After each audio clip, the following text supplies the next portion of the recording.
What's up, guys? Welcome back to the channel. Welcome back to another video. If you're stopping by the channel for the first time, please consider subscribing to my channel. And while you're at it, smash that like button for me. I really would appreciate it. Also, hit that post notification bell so that you're notified every time I upload a new video. Be careful down in the comment section. A lot of spam, a lot of scammers.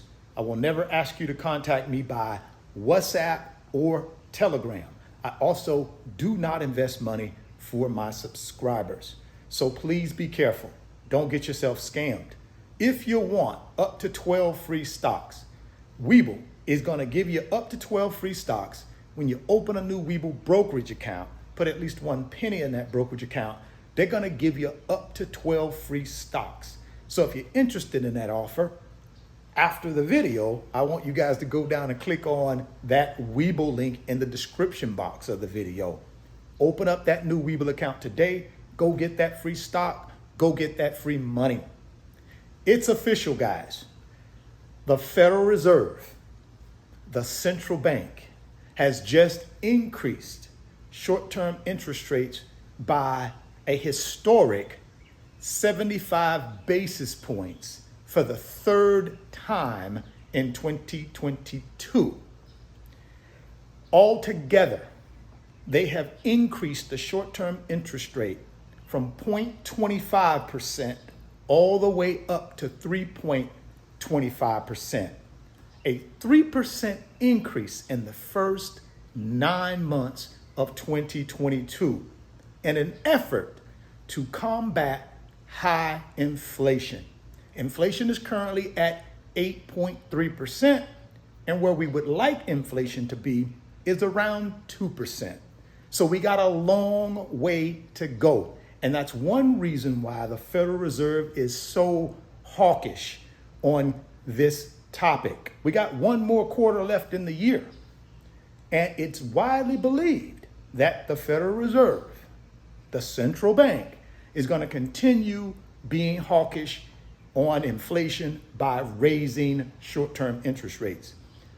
I was listening to Chair Jerome Powell's comments today about inflation and really what the central bank's position is on inflation. The number one priority for the Federal Reserve is to return price stability to our economy.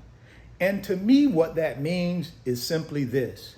There are a lot of Americans who cannot afford the basic goods and services they need to live because of these high prices when it comes to food, energy, housing.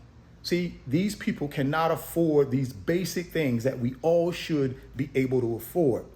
And that is the Federal Reserve's number one priority, is bringing price stability back to our economy. So what is keeping inflation so high? Well, let's think about it. The number one thing is our overheated economy.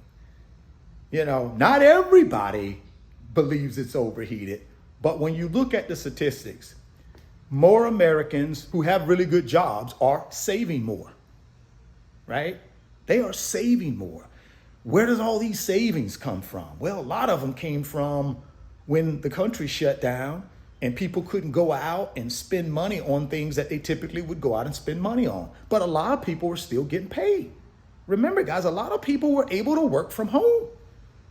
So they wasn't going out to restaurants, or they wasn't going to theme parks, they wasn't traveling, they wasn't taking beach vacations, they wasn't doing any of that stuff for almost 2 years.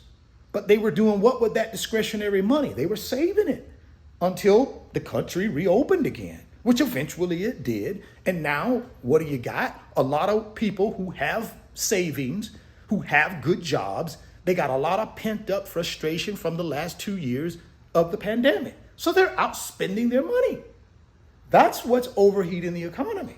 Now, I know there's some folks are going to say, hey, I'm not a part of that. I don't have a job. I don't have any savings. Well, that's true too.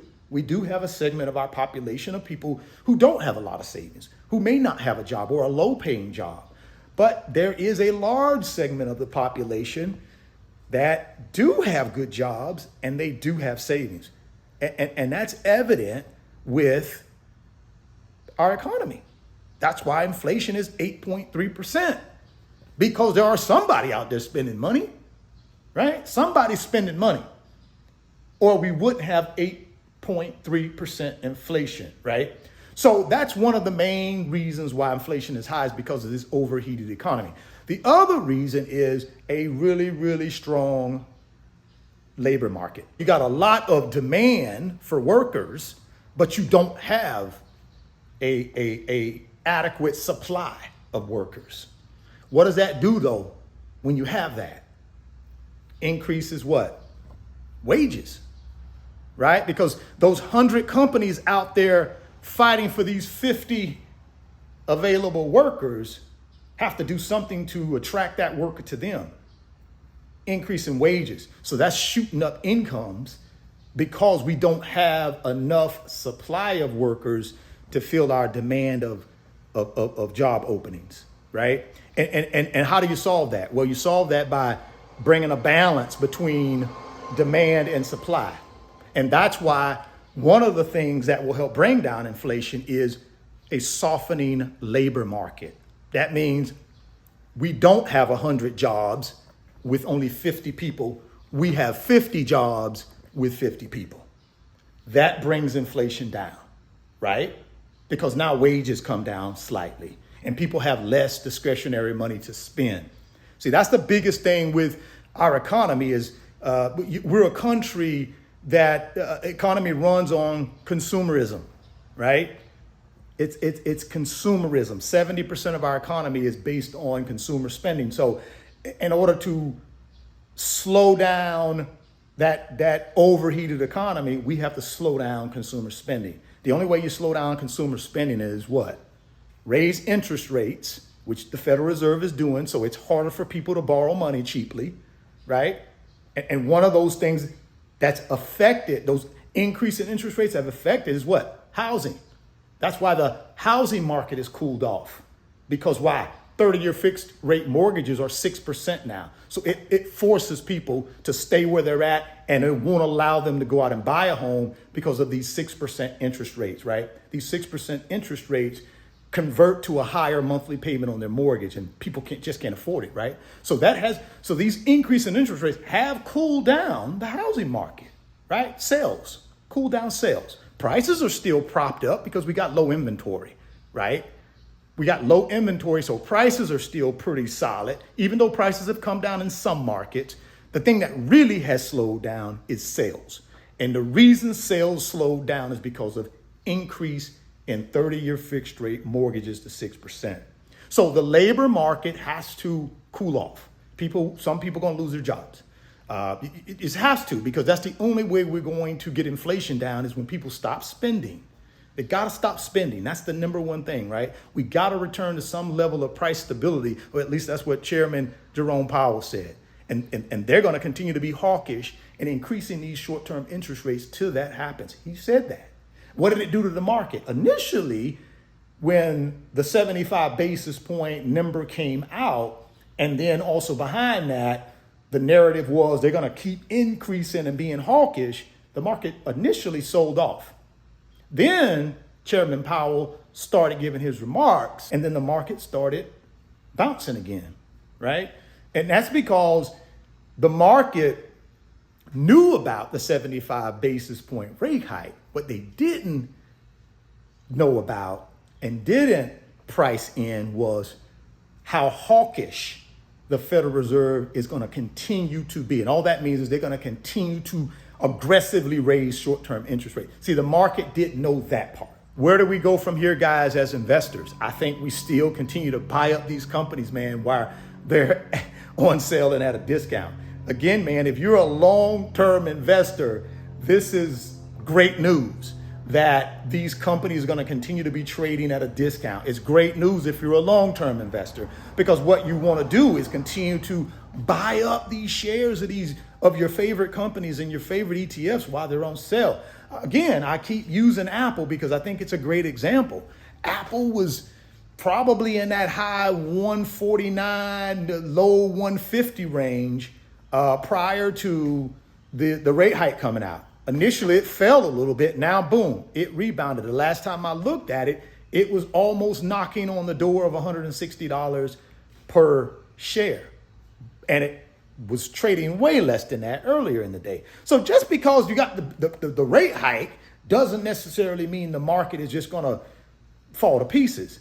But what it does mean is there's not going to be any, bull market anytime soon, because we got a long ways to go to get inflation down. So it's still a great opportunity, guys, to be purchasing these companies and these ETFs at the lows that they're at right now.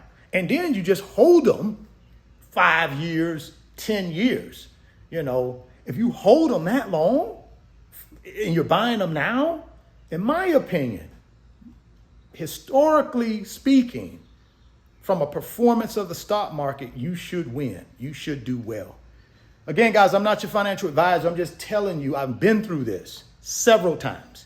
And I'm doing right now what I did back then in 2008. I just kept buying, dollar cost averaging in, not worrying about what the market said. I just kept buying these companies and these ETFs and these index funds while they were on sale. And it built my wealth, man. It helped build my wealth the way it is today. So I'm just recommending you consider that. Drop me some comments down in the comment box and let me know what you think about the Fed raising interest rates by 75 basis points today and their mandate to continue aggressively raising them until they get inflation down. Why? Because they want to bring price stability back to our economy so more people can afford the basic things they need to live. And I'm all in agreement with that. So drop me your comments and let me know what you think. If you want up to 12 free stocks from Webull, again, man, click on that link down in the description box, open up that new Webull brokerage account today, go get that free stock, go get that free money. If you're stopping by the channel for the first time, please consider subscribing, share the video. Thoughts become things. If you can see it in your mind, you can hold it in your hands. You guys keep chasing your greatness. Never stop believing in yourself. And I'm going to catch you on the next video. Peace. Today's video is sponsored by my company, RF Financial Consulting. And in my company, I work with individuals just like you through financial mentoring and coaching sessions. And in those 1-hour sessions, we talk about strategies to help you get to your financial freedom, whether it be through real estate investing, stock market investing, creating additional streams of income, credit card arbitrage, or starting and growing a business. If that's something that you might be interested in, there's an email address in the description box of the video. Send me an email and let's discuss if I'm the right fit for you.